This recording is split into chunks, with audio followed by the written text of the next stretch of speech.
Terima kasih kepada Bintang Kusuma Dewi, SEMM. Kami dari kelompok 6 akan mempresentasikan hasil diskusi kelompok kami. Saya tidak sendiri. Saya bersama rekan saya. Perkenalkan, nama saya Radiana Tantu dengan NIM 64230303.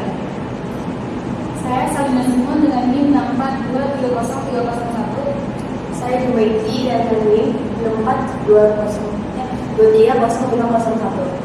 Saya Rolling Kemarin Terus dengan NIM 642305337. Saya Sukapodia dengan NIM 6430229. Saya Bayu Bisa dengan NIM 642301115.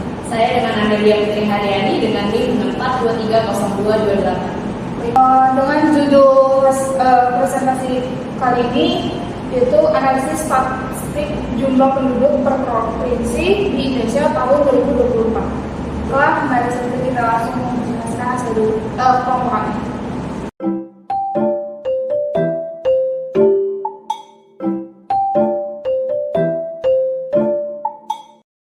Baik, selanjutnya saya akan membahas bagian studi kasus dari hasil dari analisis yang kami lakukan.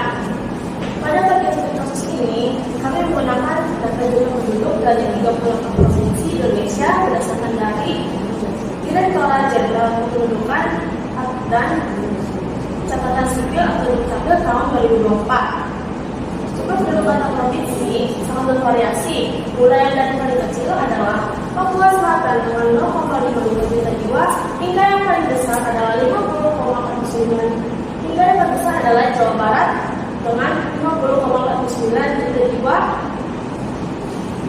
Sebagian besar provinsi lain memiliki jumlah penduduk cukup di bawah 10 juta jiwa.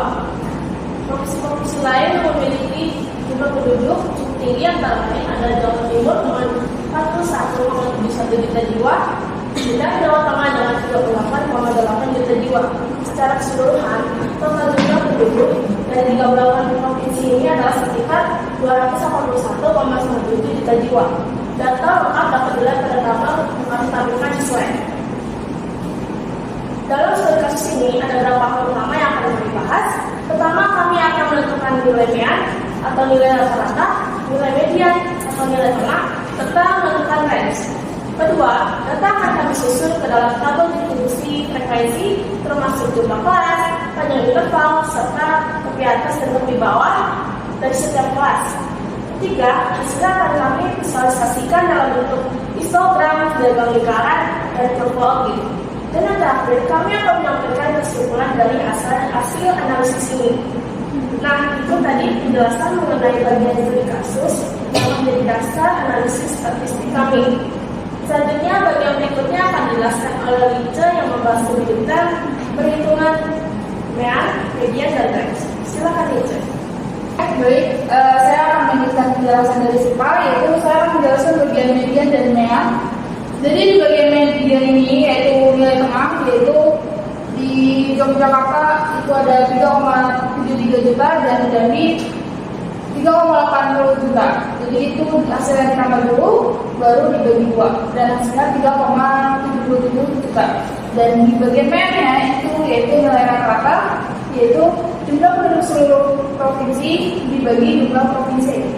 Itu hasilnya 242,06 bagi 38 sama dengan 6,30 juta. Untuk penyajian data tabel distribusi frekuensi itu ada menentukan range atau jangkauan dari data tersebut, yaitu data terbesarnya yaitu 5,49 juta itu berada di Jawa Barat dan data terkecilnya itu 0,55 juta itu berada di Papua Selatan. Jadi 50,49 dikurang 0,55 hasilnya 49,94 juta. Selanjutnya diberikan oleh eksaminasi. Oke, di sini saya akan menjelaskan bagian menentukan jumlah kelas dan panjang interval. Untuk menentukan jumlah kelas atau K, saya menggunakan rumus Burgess yaitu K sama dengan 1 ditambah 3,3 log N. K sama dengan 1 ditambah 3,3 log 38 yang di sini berarti menjadi 38, kemudian 1 ditambah 3,3 dikali 1,58. 1,58 ini hasil dari log 38. Kemudian hasilnya adalah 6,21 dibulatkan menjadi 6. Kemudian untuk menentukan panjang interval atau P, di sini kita menggunakan P sama dengan R per K. R di sini diambil dari jumlah range atau rentang data, yaitu 49,94. Kemudian K di sini adalah jumlah kelas, yaitu 6. Jadi 49,94 per 6 jawabannya adalah 8,32 dibulatkan menjadi 9. Kemudian dilanjutkan oleh Jimmy. Baik, ini saya akan melanjutkan presentasi dari misalnya Simon. Di sini saya akan menentukan tepi atas dan tepi bawah dari kelas 1 sampai kelas 6. Untuk tepi atas kita jadi 9,55 yang ditambah dengan 0,005 yang dihasilkan menjadi 9,55 yang dibulatkan menjadi 9,55. Dan untuk tepi bawah 0,55 dikurang 0,005 sama dengan 0,545 yang dibulatkan menjadi 0,55. Jadi untuk kelas 2 dan kelas 6 itu sama kayak kelas 1 juga. Dan untuk penyajian data tabel distribusi frekuensinya ini udah dijelaskan untuk interval juta, tepi bawah dan tepi atas itu udah dijelaskan dari slide sebelumnya. Di sini saya akan menjelaskan perhitungan frekuensi, yaitu frekuensi itu didapatkan dari interval dari 0,55 sampai dengan 9,55 dan tercatat menjadi 32 frekuensi, yaitu dikali dengan untuk presentasinya itu frekuensi 32 dikali dengan 100 dibagi dengan 38 frekuensi yang ada di Indonesia, dihasilkan menjadi 84,21%. Dan untuk yang frekuensi yang kelas 2 yaitu tercatat ada 3 frekuensi yang dari interval juga dari 9,55 sampai 18,55. Jadi untuk presentasinya itu 3 dikali 100 dibagi 38 provinsi yang ada di Indonesia juga, yang dihasilkan menjadi 7,89 provinsi 7,89 persentase. Dan untuk yang ketiga dan keempat itu tidak ada data yang di provinsi di Indonesia, sehingga dihasilkan menjadi 0%. Dan untuk yang ke 5 sama 6 sama kayak hasilnya dari interval yang kelas 1 dan kelas 2. Sekian, terima kasih. Selanjutnya akan dibacakan oleh Amel. Selanjutnya saya akan menjelaskan bagian histogram. Dapat kita lihat data visualisasi yang menunjukkan dari jumlah penduduk di Indonesia pada tahun 2024.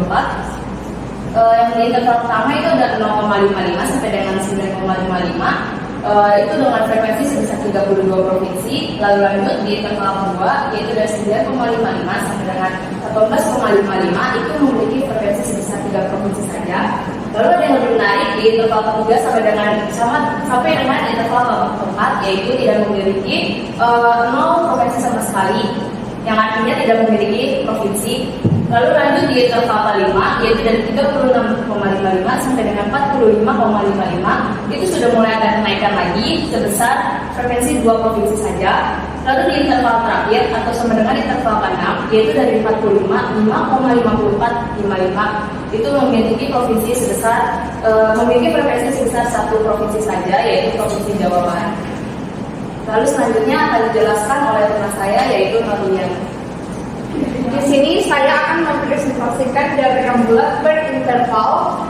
Nah, di sini terdapat yang paling terbesarnya itu kita lihat dari rentang 0,55 sampai 9,55. Lalu yang kedua dari rentang 9,55 sampai 18,55. Lalu yang ketiga 36,55 sampai 45,55. Lalu yang keempat dari rentang 45,55 sampai 45,55 sampai 54,55. Jadi persentase yang terdapat di sini ini ada 4. Jadi itu dari hitungan frekuensi tadi yang sudah dikali 100 dan dibagi dengan 38 provinsi yang ada di Indonesia. Lalu pada bagian di sebelah kiri ini ada 18,55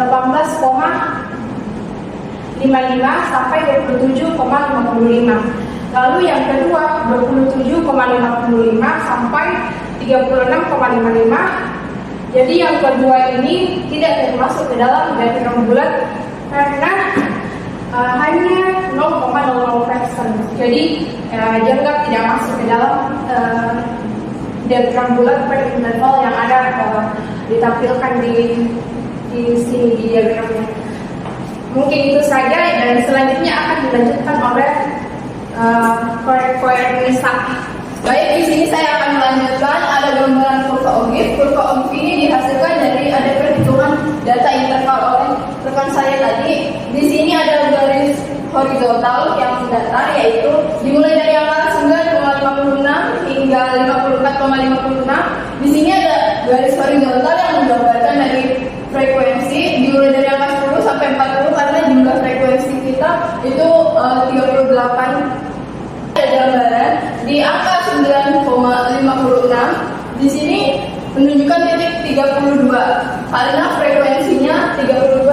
Di sini pada angka 18,56 mengalami kenaikan di angka 30,5 di angka 35 yaitu karena mengalami kenaikan 3. Pada angka 27,56 tidak ada kenaikan sampai 36,56 maka dia masih tetap 35 frekuensinya. Di angka 45,56 itu mengalami kenaikan 2 maka dia di angka 37. Pada angka terakhir 54,56 dia mengalami kenaikan 1 jadi 38. Selanjutnya kesimpulannya yaitu berdasarkan dari banyaknya data mayoritas Indonesia pada perhitungan tahun 2024 jumlahnya memiliki populasi di bawah angka 10 juta terdapat 84,21%.